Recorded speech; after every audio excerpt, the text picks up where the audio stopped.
انا طبعا عملت صينيه الفراخ وحطاها ايه تتشرب براحتها. معاكي هنا بقى ايه بطاطس، ومعاكي طماطم، فلفل رومي، فلفل حامي، بصل يا جماعه، حتى بصل كتير. معايا هنا زيت، تمام كده.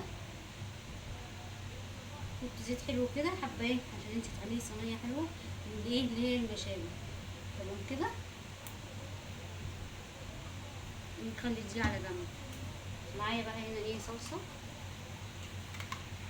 علبة صلصة مكملة معانا يا جماعة، اللي هي كباية ايه كنا جايبينها في السفر. طبعا انا مسبتهاش هناك.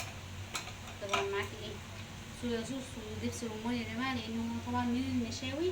انا هعمل صينية ايه حلوة كده جميلة شكلها ايه يفتح النفس. صلصة وطماطم. معاكي طبعا كيس من المسبكات، تمام. حاطة المسبكات مع ايه توابل مع ماجي الكلام ده كله.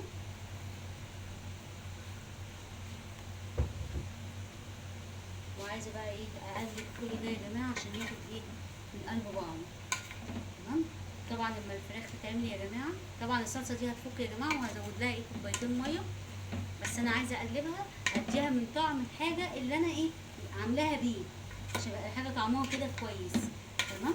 بعد كده هزود لها حبه ميه حلوين من الحنفيه عادي، فلتر عادي، مش ميه سخنه. هزود ميه عاديه خالص عشان بس ايه لازم ميه سخنه ولا مش لازم ميه سخنه، تمام كده. طبعا الصينيه يا جماعه اللي انا ايه حمرت فيها الفراخ اهي، الفراخ اهي. بس نشيل لكم الازازه دي. الفراخ اهي يا جماعه اللي هي بتتعمل في الزيت في التتبيله في كل اللي انا حطيته خالص، واشوحها بقى ايه يمين وشمال كده، بصوا اهي.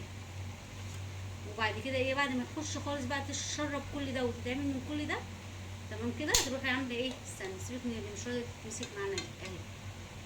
اهي اهي يا جماعه رايحه جايه كده تقلبي فيها.